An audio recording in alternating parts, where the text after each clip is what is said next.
અંકલેશ્વર નગરપાલિકાના પ્રમુખ લલિતા રાજપુરોહિતના કથિત લાંચકાંડની ચકચાર વચ્ચે પ્રમુખ પદે શોભાવનાર ઉપપ્રમુખ ભાવેશ કાયસની અધ્યક્ષતામાં અંકલેશ્વર પાલિકાની સામાન્ય સભા વિપક્ષના વિરોધ વચ્ચે એજન્ડા પરના તમામ કામોની મંજૂરીની મોહર મારી આટોપી લેવામાં આવી હતી।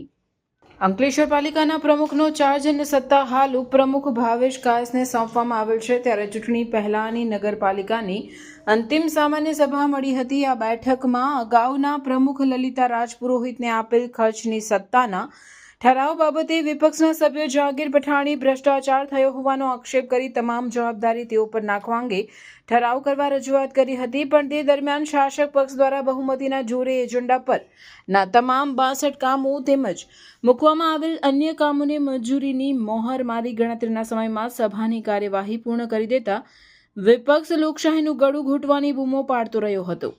આ મુદ્દે કાર્યકારી પ્રમુખ ભાવેશ કાયસે ત્રિમાસિક સભાના તમામ કામો મંજૂર કરી દેવામાં આવ્યા હોવાનું કહ્યું હતું। આજ રોજ અંકલેશ્વર નગરપાલિકાની ક્વાર્ટરલી જનરલ બોર્ડ બોલાવવામાં આવી। આ જનરલી ક્વાર્ટર બોર્ડમાં 1 થી 62 કામો અને બાકીની દરખાસ્તો હતી, જે આજના બોર્ડની શરૂઆતની અંદર તમામ કામો સર્વાનુમતે અથવા તો વધુ મતે મંજૂર કરવામાં આવેલ છે।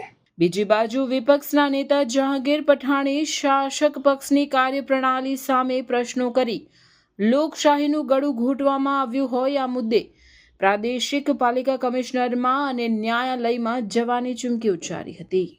1 થી લઈને 67 સુધીના કામો મુકાયેલા હતા અને જ્યારે બોર્ડ ચાલુ થયો ફક્ત રાષ્ટ્રગીત વાગ્યું અને એના પછી તરત જ કહી દીધું ઉઠીને કે ભાઈ 1 થી 67 સુધીના કામો મંજૂર, આમ કરીને ઉઠીને ચાલ્યા ગયા।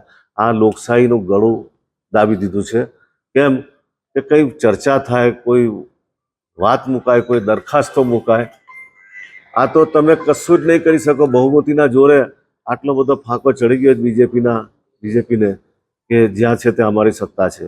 વિપક્ષનું ગળું ફરિયાદોથી ગમે તેનાથી દાબી દેવું એ આ લોકોની નીતિ છે। ઈડી, આઈટી, પોલીસ, બસ આ બધા કામોથી આ લોકો સત્તા ભોગવે જ। જો બેલેટ પેપરની ઉપર આવે ચૂંટણી તો અમને ખબર પડે કે કેટલી વિશેષ 100 થાય છે। તેની રાષ્ટ્રગાનના ગાયા પછી જ્યારે અમે ચર્ચાઓ ચાલુ થઈ 1 જ મિનિટમાં એ લોકો ઊભા થઈ ગયા કે ભાઈ 1 થી 67 સુધીના કામો મંજૂર, 1 મિનિટની અંદરમાં ઉતરીને જતા રહ્યા। આ મેં કીધું કે લોકશાહીનું ગળું દાબી દેવામાં આવ્યું છે કે 1 થી 67માં કોઈ ચર્ચા નથી, કારણ કે એમના છાપરા પર ભ્રષ્ટાચાર છાપરા પર ચડીને બોલે એવું છે ને આ પોતે ગભરાયા વગર બધા સભ્ય હતા, લગભગ સંખ્યાની બળ ઓછું હતું, પણ 1 થી 67ના કામો જોર જબરજસ્તીથી કોઈ પણ જાતની કાર્યવાહી કર્યા વગર કૂદીને જતા રહ્યા અને કીધું ચલો 1 થી 67 મંજૂર। એટલે આ તો કેટલું લોકશાહીનું ગળું દાબી દીધું। આ તો રાજાશાહીના ટાઈમમાં બી નહીં થતું હશે, કોઈની વાત સાંભળતા હશે ને આ લોકોએ હદ કરી નાખી કે આવી રીતે અમે જ્યારે એમ કીધું કે ભાઈ કેટલી જગ્યા ભ્રષ્ટાચારો થયા છે, એ લોકોને આ ભ્રષ્ટાચારની વાતો સાંભળવા તૈયાર નહીં હતા ને નીચે ઉતરીને ધમધમાટ થઈને જતા રહ્યા।